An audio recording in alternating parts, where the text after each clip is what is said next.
ఓం యత్ప్రజ్ఞానముతచేతో ధృతిచ్ఛా యజ్యోతిరంతరం మృతం ప్రజాసు యస్మాన్నరుతే కించన కర్మ క్రియతే తన్మే మనః శివసంకల్పమస్తు. యజుర్వేదము 34వ అధ్యాయము 3వ మంత్రం. ఇవన్నీ కూడా శయనకాల మంత్రాలలో వస్తాయి. ఈ మంత్రం కూడా శయనకాల మంత్రము, అంటే రాత్రి పడుకునేటప్పుడు మనం మనస్సులో స్మరించదగినటువంటి మంత్రం ఇది. భావార్థం చూడండి. ఏ మనస్సు జ్ఞాన సాధనమో, చూడండి ఇక్కడ పరమాత్ముడు చెప్తున్నాడు, జ్ఞాన సాధనము మనస్సు. మనము జ్ఞానం కావాలంటే ఒక సాధనం అనేది ఉండాలి కదా.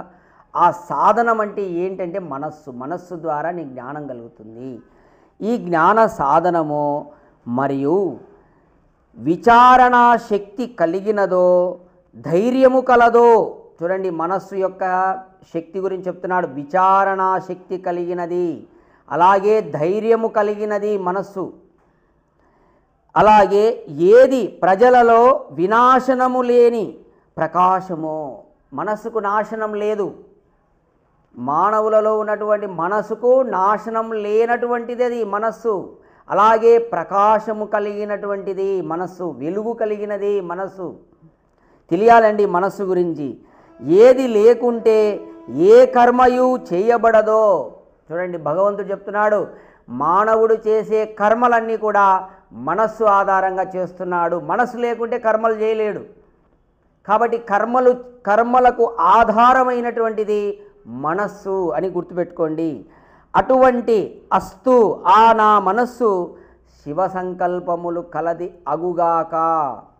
ఆ మనస్సు ఏదైతే ఉందే నాలో, ఆ మనస్సు జ్ఞాన సాధనమైనటువంటి నా మనస్సు నాకు శివ సంకల్పములు కలది అగుగాక అని పరమేశ్వరుడు మన మనస్సు యొక్క గొప్పతనాన్ని, మన లోపల ఉన్నటువంటి మనస్సు గురించి మనకు తెలియజేస్తున్నాడు. అంటే మనం ఆ మనస్సును ఎట్లా పెట్టుకోవాలంటే శివ సంకల్పములు కలది అగుగాక. అంటే ఆ మనస్సును అట్లా చేసుకోవాల మనమే. శివ సంకల్పాలు, శుభ సంకల్పాలతో మనస్సును నింపుకొని ఉండాలని పరమాత్మ తెలియజేస్తున్నాడు. ఓం